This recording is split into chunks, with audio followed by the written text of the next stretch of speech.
Vamos então aqui continuar o nosso estudo. Nós vimos aqui que Paulo recebe, a mensagem do Mestre Jesus, colocando para ele que ele poderia se comunicar com todas as assembleias, as igrejas, com todos os que precisassem, através de cartas, e que ele colocaria Estevão ali para ajudá-lo. Aí nós paramos aqui quando Paulo coloca que ele iria chamar Timóteo e Silas para ajudá-lo a redigir as suas primeiras epístolas, as suas primeiras cartas, porque se ele não tivesse a intuição, ou ele não tivesse bem, os outros dois estariam ajudando, estariam com a intuição. Então a gente vê a humildade dele aqui. Nós sabemos que tem 14 cartas, 14 epístolas publicadas, mas ele escreveu mais. E a primeira, segundo que está publicado, é para os Tessalonicenses, o pessoal da Tessalônica. Então nós vamos continuar aqui, quando ele coloca, nós voltando aqui onde o parágrafo que nós paramos, percebendo o elevado espírito de cooperação de todas as obras divinas, Paulo de Tarso nunca procurava escrever só. Buscava cercar-se no momento dos companheiros mais dignos, socorria-se de suas inspirações, consciente de que o mensageiro de Jesus, quando não encontrasse no seu tono sentimental, nas suas possibilidades, no seu vigor sentimental, as possibilidades precisas para transmitir os desejos do Senhor, teria nos amigos instrumentos adequados. Desde então, as cartas amadas e célebres, tesouros de vibrações de um mundo superior, eram copiadas e sentidas em toda parte, e Paulo continuou a escrever sempre, ignorando, contudo, que aqueles documentos sublimes, os passarinhos estão fazendo uma festa aí fora, Vamos lá. E Paulo continuou a escrever sempre, ignorando, contudo, que aqueles documentos sublimes, escritos muitas vezes em hora de angústias extremas, não se destinavam a uma igreja particular, mas à cristandade universal. As epístolas lograram êxito rápido. Os irmãos as disputavam nos rincões, nos recantos mais humildes, por seu conteúdo de consolações, e o próprio Simão Pedro, recebendo as primeiras cópias em Jerusalém, reuniu a comunidade e, lendo-as comovido, declarou que as cartas do convertido de Damasco deviam ser interpretados como cartas do Cristo aos discípulos e seguidores, afirmando ainda que elas assinalavam um novo período luminoso na história do Evangelho. Olha que coisa linda. Vamos lembrar, que nós vimos no nosso estudo passado as palavras do Cristo para Paulo. Poderás resolver o problema escrevendo a todos os irmãos em meu nome. Os de boa vontade saberão compreender, porque o valor da tarefa não está na presença pessoal do missionário, mas no conteúdo espiritual do seu verbo, da sua exemplificação e da sua vida. Como ele colocou aqui, os de boa vontade. Então a gente vê aqui Simão Pedro, de boa vontade, lendo as cartas, e ele que conviveu com Jesus, vendo nessas cartas que é o próprio Cristo que está inspirando, e nós sabemos que o Cristo coloca para ele que ele irá responder, ele, o próprio mestre, iria responder as cartas através de Estevão. Então Estevão estava ali trazendo a palavra do Cristo para Paulo. E nós vemos aqui a humildade de Simão Pedro também, porque ele que conheceu Jesus, não era ele que estava recebendo essas inspirações, nem Tiago, nem João, mas sim um que não conviveu com Jesus, o Paulo. Por isso que ele é chamado de apóstolo, mesmo ele não tendo sido discípulo, ele é chamado de apóstolo do Cristo, porque o Cristo se manifestou a ele nas portas de Damasco e o Cristo escreveu através dele essas cartas. A carta aos Coríntios, é assim de uma beleza, de uma sublimidade que a gente tem sempre que ler e reler porque é um poema. Então vamos lá. Altamente confortado, o ex-doutor da lei, né, Paulo, procurou enriquecer a igreja de Corinto de todas as experiências que trazia da instituição antioquiana. Então, colocando em Corinto tudo aquilo que ele conhecia, né, que ele sentiu lá na igreja de Antioquia.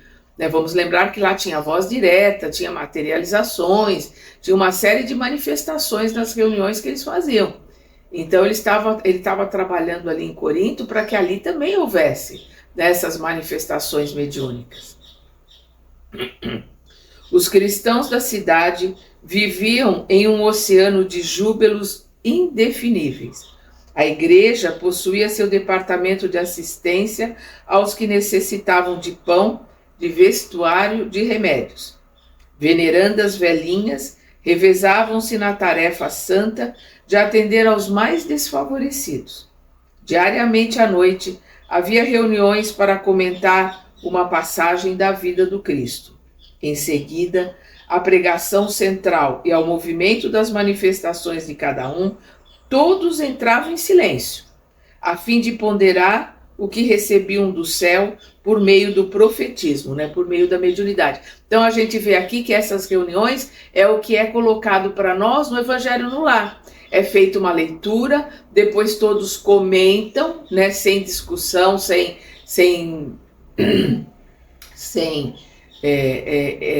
ter algum tipo, né, de contenda, mas comentando ali o estudo que foi feito, depois se colocando em silêncio e fazendo uma oração. Então, nós estamos vendo aqui essas colocações que Paulo faz nessas assembleias, é o que a doutrina coloca como o Evangelho no Lar.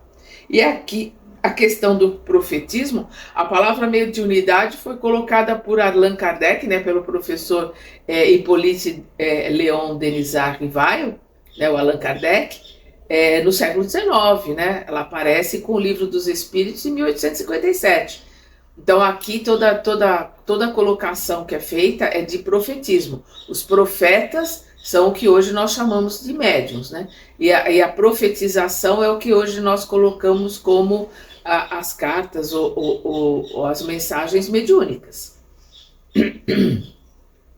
Os não habituados ao dom das profecias possuíam faculdades curadoras, que eram aproveitadas a favor dos enfermos em uma sala próxima. Aqui nós vamos ver as palavras de Emmanuel, né? O mediunismo evangelizado dos tempos modernos é o mesmo profetismo das igrejas apostólicas. Então, o que ele está colocando, o mediunismo que a gente vê hoje, que a gente chama de mediunidade, de mediunismo, é o mesmo que o profetismo naquelas assembleias, né, naquelas igrejas apostólicas, né, criadas pelos apóstolos do Mestre. Como acontecia por vezes em Antioquia, surgiam também ali pequeninas discussões a respeito de pontos mais difíceis de interpretação, que Paulo se apressava a acalmar, sem prejuízo da fraternidade edificadora. Ao fim dos trabalhos de cada noite, uma prece carinhosa e sincera assinalava um instante de repouso. A instituição progredia a olhos vistos, aliando-se à generosidade de Tito Justo. Vamos lembrar que Tito Justo é um romano, né, muito rico, que acolheu Paulo, que está ali patrocinando a igreja, né, de Corinto. Aliando-se à generosidade de Tito Justo, outros romanos de fortuna aproximaram-se do Evangelho, enriquecendo a organização de possibilidades novas. Perdão. Os israelitas pobres encontravam na igreja um lar generoso, onde Deus se lhe manifestava em demonstrações de bondade, ao contrário das sinagogas, em cujo recinto, em vez de pão para a fome voraz, de bálsamo para as chagas do corpo e da alma, encontravam apenas a rispidez de preconceitos tirânicos nos lábios de sacerdotes sem piedade. Irritados com o êxito inexcedível do empreendimento de Paulo de Tarso, que se demorava na cidade já por 1 ano e 6 meses, e aqui nós sabemos que aqui nós estamos no ano de 53, então que já se demorava na cidade por 1 ano e 6 meses, tendo fundado um verdadeiro e perfeito abrigo para os filhos do Calvário, está aqui entre aspas, os sofredores, que estavam abraçando o Cristo ali. Os judeus de Corinto tramaram um movimento terrível de perseguição ao apóstolo. A sinagoga esvaziava-se. Era necessário extinguir a causa do seu desprestígio social. O ex-rabino de Jerusalém pagaria muito caro a audácia da propaganda do Messias Nazareno em detrimento de Moisés. E aqui, toda essa colocação da igreja de Corinto, e principalmente que nós vamos ver aqui, que é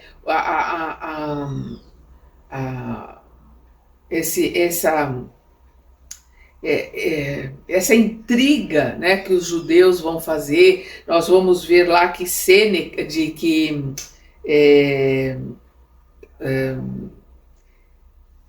tem um nome, vou lembrar aqui. Nós vamos ver lá que ele vai ser preso, eles fazem uma intriga e ele é recebido pelo procônsul da Cássia, que é o Júlio Galho, que vai julgar. Nós vamos ver tudo isso em Atos dos Apóstolos, do capítulo 1, no capítulo 18, Atos dos Apóstolos, capítulo 18, versículos de 1 a 17. Toda essa colocação que nós estamos vendo aqui dessa prisão, de Júlio Galho, ser um homem bom, justo, que vai ali ouvir a defesa de Paulo. E aqui no Atos dos Apóstolos, lá eles colocam que no ano de 53, Paulo sendo preso pelos israelitas, ele é julgado pelo procônsul da Acaia, Június Gallius. Então vamos continuar aqui. Era procônsul da Acaia, com residência em Corinto, um romano generoso e ilustre, que costumava agir sempre de acordo com a justiça em sua vida pública. Irmão de Sêneca, vamos lembrar que Sêneca é um célebre advogado do Império Romano, e que morreu mais ou menos no ano 65 depois de Cristo, com a idade de 68 anos. Então aqui em 53 ele está com 55 anos mais ou menos, 56. Então, irmão de Sêneca, Júlio Galho, ele que é irmão de Sêneca, era homem de grande bondade e fina educação. O processo iniciado contra o ex-rabino foi às suas mãos, sem que Paulo tivesse a mínima notícia. Paulo não sabia do que estava acontecendo. E era tão grande a bagagem de acusações levantadas pelos israelitas que o administrador foi compelido a determinar a prisão do apóstolo para o inquérito inicial. A sinagoga pediu com particular empenho que lhe fosse delegada a tarefa de conduzir o acusado ao tribunal. Longe de conhecer o móvel do pedido, o motivo do pedido, o procônsul concedeu a permissão necessária, determinando o comparecimento dos interessados à audiência pública do dia seguinte. De posse da ordem, os israelitas mais exaltados deliberaram prender Paulo na véspera, no momento em que o fato pudesse escandalizar toda a comunidade.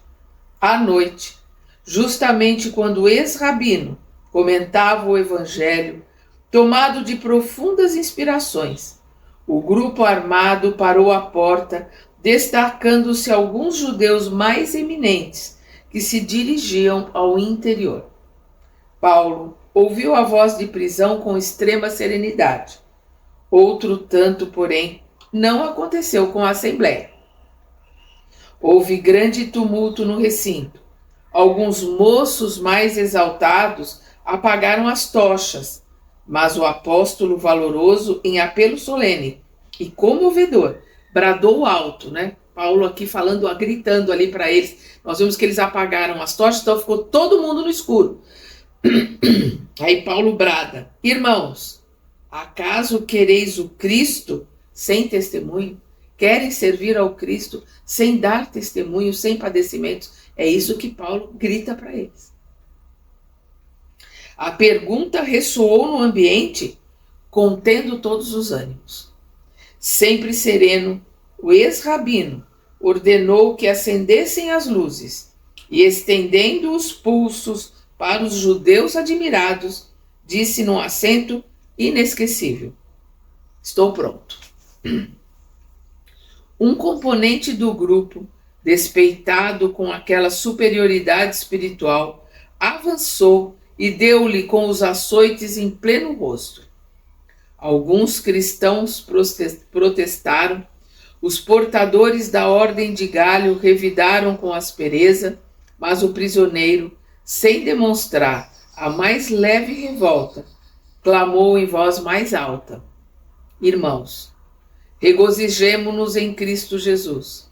Estejamos tranquilos e jubilosos, porque o Senhor nos julgou dignos.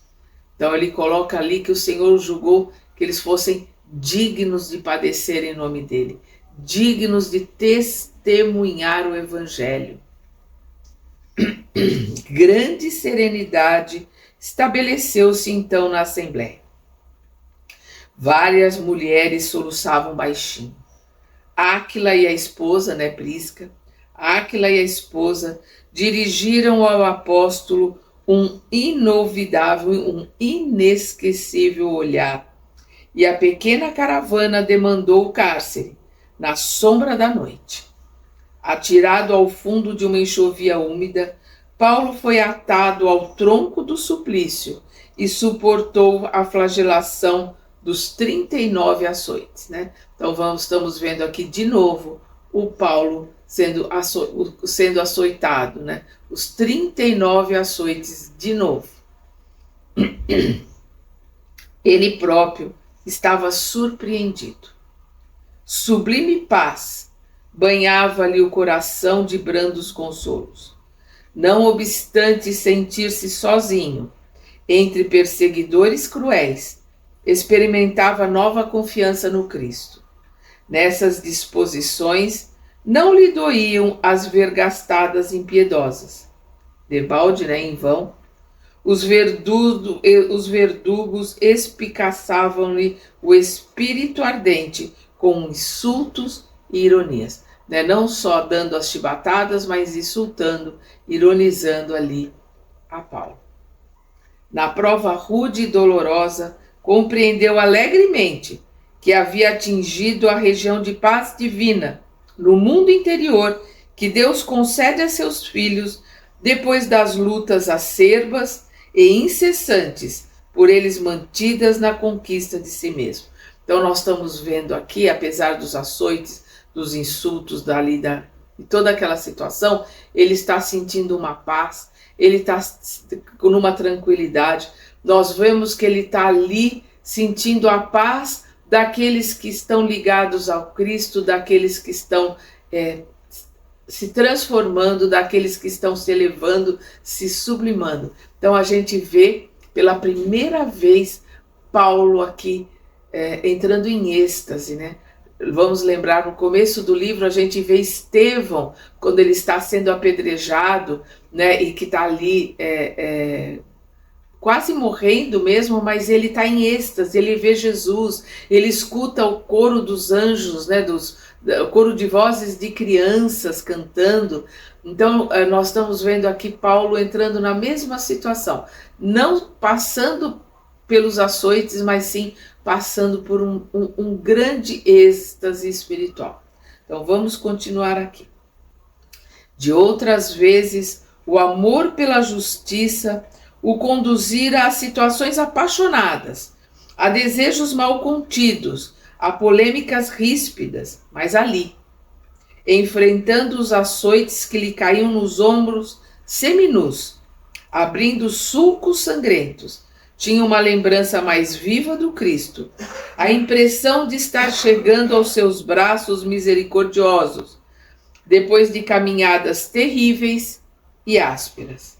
Desde a hora em que havia caído às portas de Damasco, sob uma tempestade de lágrimas e trevas. Submerso em pensamentos sublimes, Paulo de Tarso sentiu o seu primeiro grande êxtase. Então nós estamos vendo aqui o primeiro grande êxtase de Paulo, né, nessa situação tão difícil que ele se encontra ali, mas ele já percebendo, já sentindo, né, a sua elevação, a sua transformação. Não mais ouviu os sarcasmos dos algozes inflexíveis. Sentiu que sua alma dilatava-se ao infinito, experimentando sagradas emoções de indefinível ventura, né? Vivenciando ali aquele êxtase. Brando sono lhe anestesiou o coração e somente pela madrugada voltou a si do caricioso descanso. Então ele adormeceu, né, e só na madrugada que ele acordou ali, depois daquele carinho, né, daquele descanso acariciado pelas lembranças, pela imagem, pela energia que o envolveu ali naquele êxtase. O sol visitava-o alegre através das grades. O valoroso discípulo do Evangelho levantou-se bem disposto, recompôs as vestes e esperou pacientemente. Só depois do meio-dia, 3 soldados desceram ao cárcere das disciplinas judaicas, retirando o prisioneiro para conduzi-lo à presença do procônsul. Paulo compareceu à barra do tribunal com imensa serenidade. O recinto estava cheio de israelitas exaltados, mas o apóstolo notou que a assembleia se compunha na maioria de gregos de fisionomia simpática. Vamos lembrar que Corinto, né, pertencia à Grécia. Então ele viu ali que a maioria eram gregos, não eram os judeus, né, exaltados, os judeus que estavam colocando-se contra ele. A maioria eram gregos, de fisionomia simpática. Muitos deles, seus conhecidos pessoais dos trabalhos de assistência da igreja. Június Galho, muito cioso do seu cargo, sentou-se sob o olhar ansioso dos espectadores cheios de interesse. O procônsul, de conformidade com a praxe, teria de ouvir as partes em litígio antes de pronunciar qualquer julgamento, apesar das queixas e acusações exaradas, né, colocadas em pergaminho. Eles levaram para o procônsul todas as queixas em pergaminho, em papel, né, colocadas ali em papel. Mas ele, um homem, como a gente viu, colocação que Emmanuel faz, né, que era um homem cioso da sua obrigação, um homem que procurava ser justo, um homem bom. Então ali ele queria que as duas partes se colocassem, defesa e acusação. Pelos judeus, falariam dos maiores das sinagogas de nome Sóstenes. Mas, como não aparecesse o representante da igreja de Corinto para a defesa do apóstolo, a autoridade reclamou o cumprimento da medida sem perda de tempo. Paulo de Tarso, muito surpreendido, rogava intimamente a Jesus fosse o patrono da sua causa. Então ele está pedindo ali que Jesus o defendesse, né? Quando se destacou um homem que se prontificava a depor em nome da igreja. Era Tito Justo, o romano generoso que não desprezava o ensejo do testemunho. Então nós vamos ver que quem vai defender Paulo é um patrício ali, né? É um romano, e um romano influente, um romano rico. Então a gente vê, né, a mão de Jesus auxiliando, porque Paulo está ali se entregando a Jesus, que ele seja o seu defensor. E a gente vê ali a mão espiritual fazendo com que um romano rico, né, um patrício de Június Gálio, fosse ali se levantar em defesa de Paulo. Verificou-se então um fato inesperado. Os gregos da Assembleia prorromperam em frenéticos aplausos. Por que inesperado? Vamos lembrar que tanto os gregos como os hebreus são escravos.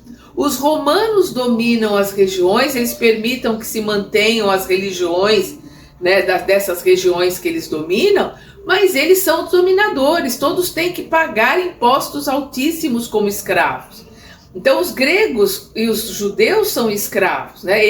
O Tito Justo é um cidadão romano, então para os escravos ele é um tirano, ele é aquele que domina, é aquele que tira a liberdade deles. Então você vê os gregos que são escravos aplaudirem Tito Justo, por isso que é uma colocação inusitada. Eles aplaudiram Tito Justo pelo fato dele estar ali defendendo Paulo, e todos que estavam ali sabiam que Tito Justo estava financiando a igreja de Corinto, que Tito Justo estava por trás do dinheiro que eles tinham para poder socorrer os doentes, né, os enfermos. Então ele foi aplaudido ali no tribunal.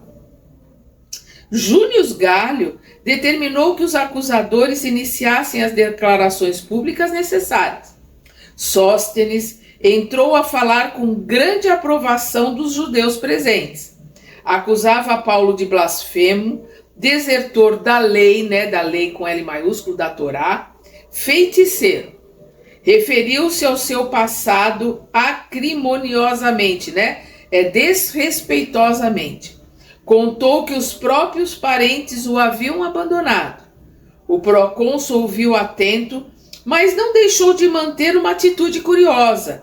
Com o indicador da direita, comprimia um ouvido sem atender à estupefação geral. Então, ele, com o indicador da direita, ele tapou o ouvido, né? Com o indicador da direita, comprimia um ouvido sem atender à estupefação geral. Ficou todo mundo estupefato ali de ver ele tapando um ouvido.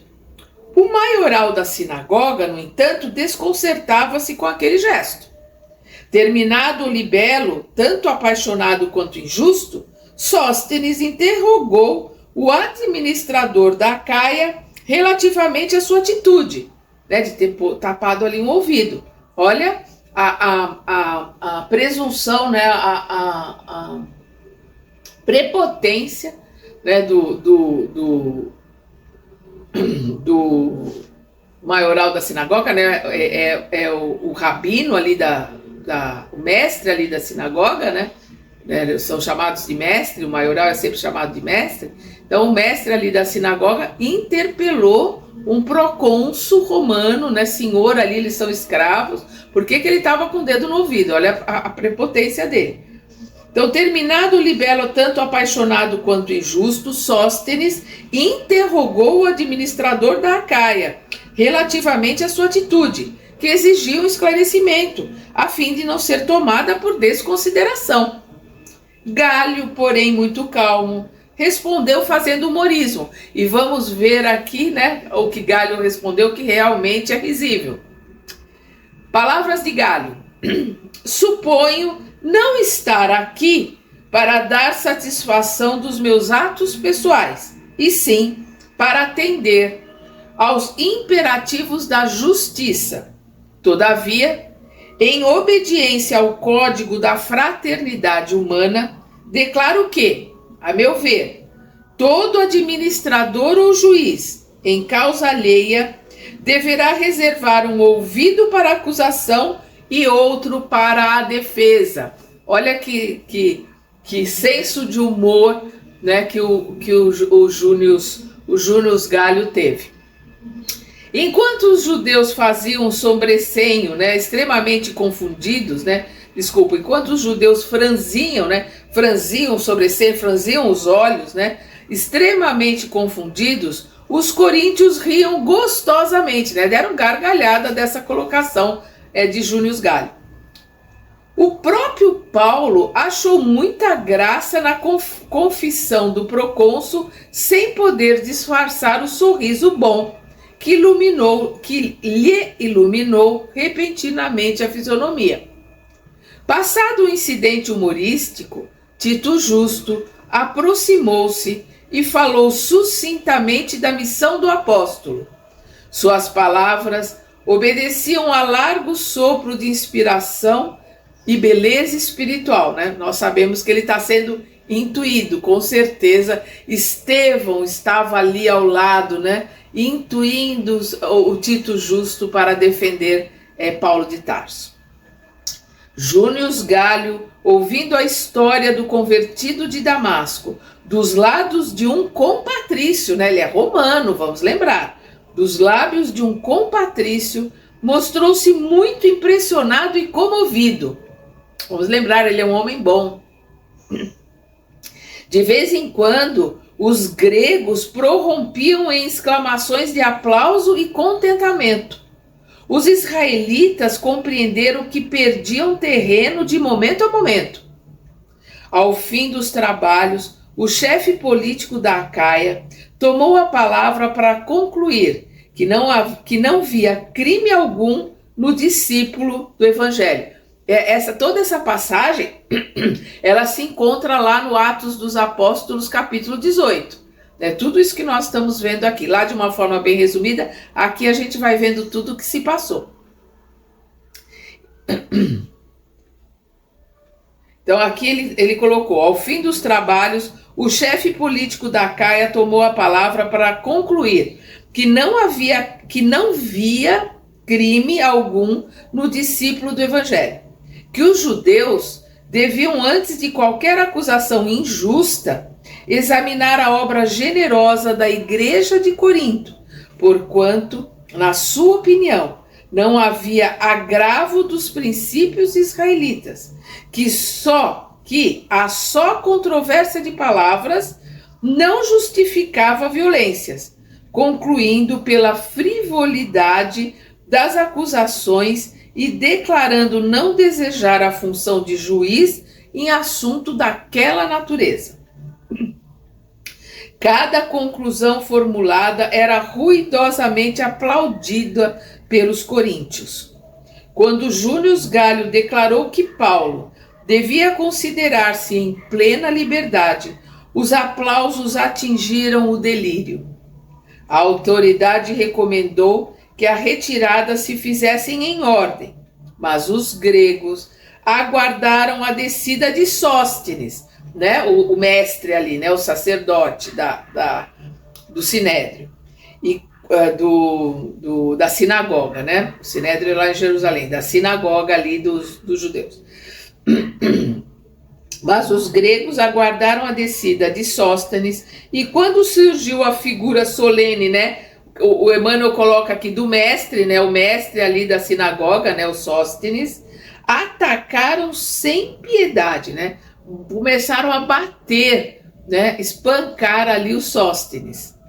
Estabelecido enorme tumulto na escada longa que separava o tribunal da via pública, Tito Justo acercou-se aflito do procônsul e pediu que interviesse, né? Então Tito Justo foi pedir pro Június Galho lá, o procônsul, que interviesse ali para que parassem de bater, né? Para que parassem de espancar o Sóstenes.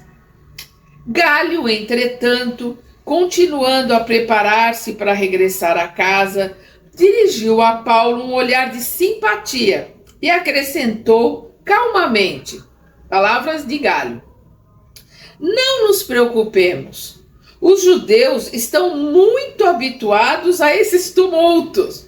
Quer dizer, ele não quis se defender o Sóstenes, né? Ele viu, né, que o Paulo estava ali, que foi açoitado, né? Estava todo marcado de sangue, estava todo machucado. Então ele viu que os judeus espancaram Paulo. Então, a hora que a multidão estava espancando Sóstenes, ele não quis nem se meter, deixa. Os judeus estão acostumados com esses tumultos, deixa eles para lá, ele colocou, né, pro Tito Justo.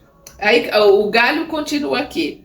Se eu, como juiz, resguardei um ouvido, né, aquela posição, dar um ouvido para a defesa, um ouvido para a acusação. Se eu, como juiz, resguardei um ouvido, parece-me que Sóstenes deveria resguardar o corpo inteiro na qualidade de acusador. Ele foi irônico de novo.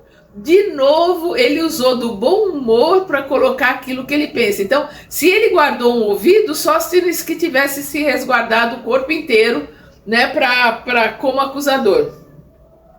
E demandou o interior do edifício em atitude impassível. Foi então que Paulo, surgindo no topo da escada, bradou. E aqui nós vamos ver as palavras de Paulo. Irmãos, apaziguai-vos por amor ao Cristo. E aqui a gente vê a força de Paulo, o magnetismo de Paulo para dar a ordem ali no topo da escada e todos pararem. A exortação caiu em cheio sobre a turba numerosa e tumultuária. O efeito foi imediato. Cessaram os rumores e os impropérios. Os últimos contendores paralisaram os braços inquietos. O convertido de Damasco acorreu pressuroso, em atenção ali, em solícito, né? Pressuroso em socorrer Sóstenes, cujo rosto sangrava. Então Paulo correu ali para socorrer o seu algoz, o seu acusador.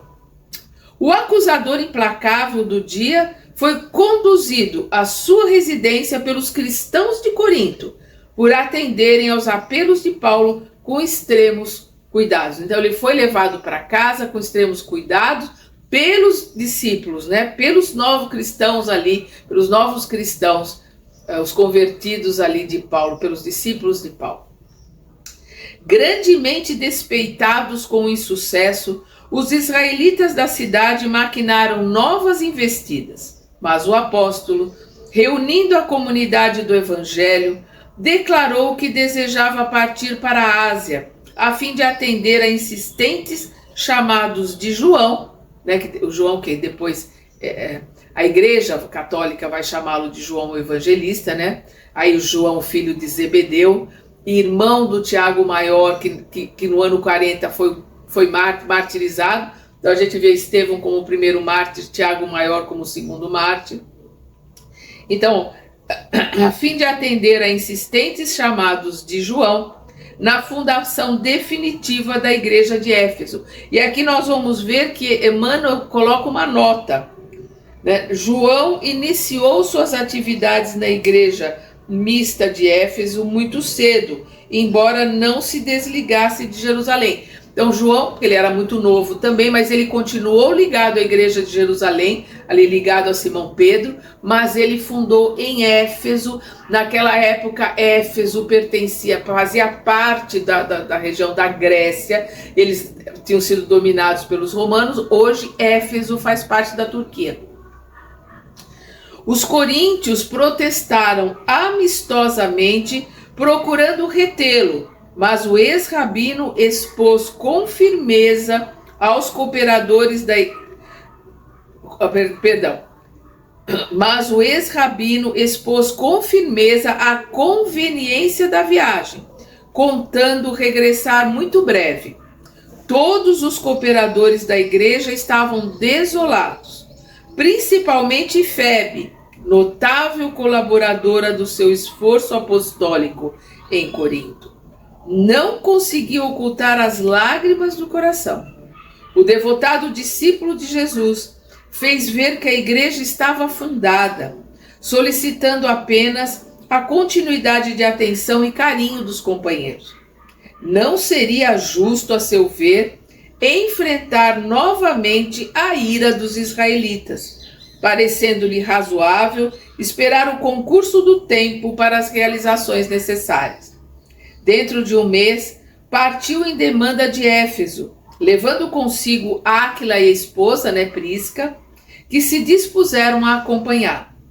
Despedindo-se da cidade, teve o pensamento voltado para o pretérito. Então ele voltou ao passado. Vamos lembrar que Gesiel e Abigail viveram ali em Corinto, tiveram a infância ali em Corinto.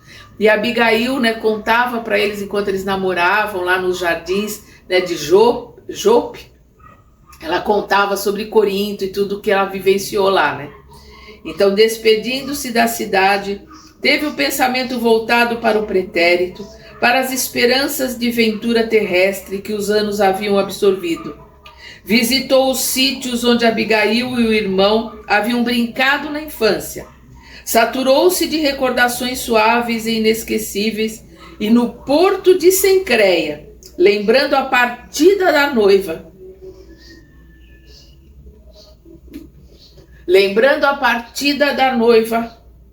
bem amada, rapou a cabeça, renovando os votos de fidelidade eterna, consoante os costumes populares da época. Vamos ver aqui.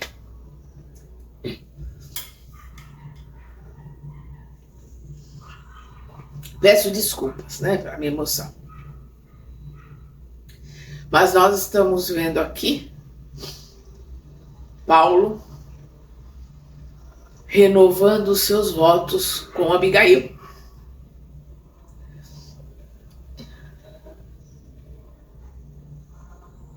Espiritualmente, Paulo estava casado com Abigail. Então ele aqui renova os votos. E no costume judaico, daquela época, a renovação dos votos era esse, né, raspar, porque o judeu mantém ali o cabelo, né, principalmente eles não tiram, né,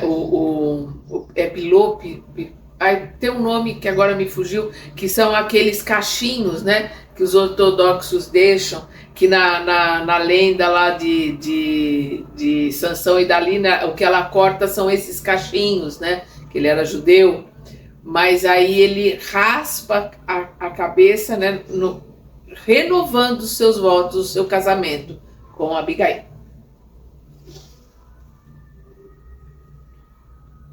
Depois de viagem difícil, né, repleta de incidentes penosos, Paulo e os companheiros chegaram ao ponto destinado. A igreja de Éfeso enfrentava problemas torturantes. João lutava seriamente para que o esforço evangélico não degenerasse em polêmicas estéreis. No entanto, os tecelões chegados de Corinto, quem eram os tecelões? Áquila, Prisca e Paulo, né? Paulo de Tarso. Os tecelões chegados de Corinto deram-lhe mão forte na cooperação imprescindível. Em meio das acaloradas discussões que manteve com os judeus na sinagoga, o ex-rabino não olvidou, não esqueceu certas realizações sentimentais que almejava desde muito. Com delicadeza extrema, visitou a mãe de Jesus na sua casinha singela. Vamos lembrar que Jesus pede a João que cuide de Maria, e João, assim que pode, ele é expulso, mas ele é muito novo, ele vai, monta uma casa em Éfeso, aí ele vem, busca Maria e leva para Éfeso. A gente vê que João cuida de Maria até o desencarne de Maria nessa casinha singela lá em Éfeso, que segundo consta existe até hoje, né? Tem a casinha lá, os turistas vão lá. Segundo consta é a casa de pedra que tem lá no alto de uma colina, é a casa de Maria, né? E ela ficou ali sendo cuidada por João até a sua partida. Quem não leu, leia o livro Boa Nova. Nós vamos ver lá no último capítulo, né, o desencarne de Maria. É maravilhoso. Não vou comentar porque senão vou começar a chorar. Vamos lá.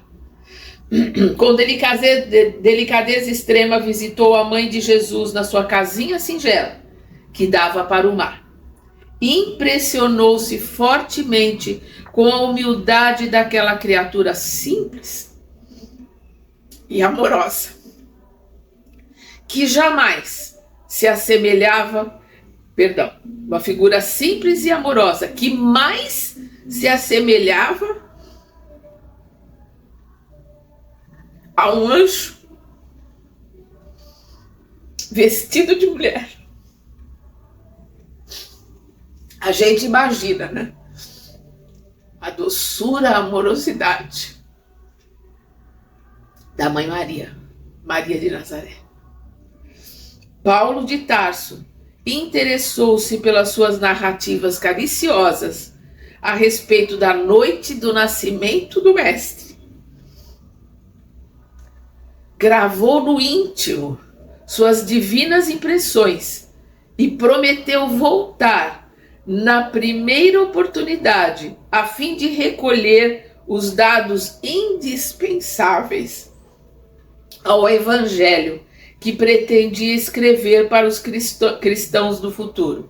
Maria colocou-se à sua disposição com grande alegria. Então a gente vê aqui, né, o Paulo recolhendo as impressões de Maria, descrevendo com carinho, com amorosidade a infância de Jesus, o nascimento de Jesus, a infância de Jesus, passando para ele as suas lembranças, e ele se compromete aqui com ela a voltar, porque ele quer escrever um evangelho, ele quer contar a vida de Jesus de momento. Então ele quer as lembranças de Maria para contar essa história. E a gente sabe, né, a gente vai continuar, vai ver aqui, a gente sabe que ele não consegue, ele pede a Lucas, que Lucas vá a Éfeso, se encontre com Maria, pegue todas essas lembranças, né, e que ele, Lucas, escreva. E nós vamos ter o Evangelho de Lucas, começando justamente com o nascimento de Jesus, né, com a história de Jesus, que Lucas vai pegar com Maria. Então essa passagem aqui, né, do encontro de Paulo com Maria é pura e simplesmente maravilhosa. O apóstolo, entretanto, depois de cooperar algum tempo na consolidação da igreja, considerando que Áquila e Prisca se encontravam bem instalados e satisfeitos, resolveu partir, buscando novos rumos. Em vão, os irmãos procuraram dissuadi-lo, rogando ficasse na cidade por mais tempo, prometendo regressar logo que as circunstâncias permitissem. Alegou que precisava ir a Jerusalém levar a Simão Pedro o fruto da coleta de anos consecutivos nos lugares que percorrera. A gente não pode esquecer que em todo lugar ele foi pedindo dinheiro para a igreja de Jerusalém, e ele tinha dinheiro ali com ele guardado para levar para Jerusalém, né, para Simão Pedro. O filho de Zebedeu, quem que é o filho de Zebedeu? João, né? Então o filho de Zebedeu, que conhecia o projeto antigo, deu-lhe razão para empreender a viagem sem mais demora. Como já se encontrassem novamente a seu lado Silas e Timóteo, que ele foi com Áquila e Prisca, mas depois Silas e Timóteo foram também lá para Corinto, já estavam ali com ele, fizeram companhia nessa nova excursão. Então os dois acompanharam Paulo nessa nova excursão, saindo ali de Corinto. E nós vamos acompanhar Paulo, Silas e Timóteo nessa nova viagem no nosso próximo estudo. Até lá!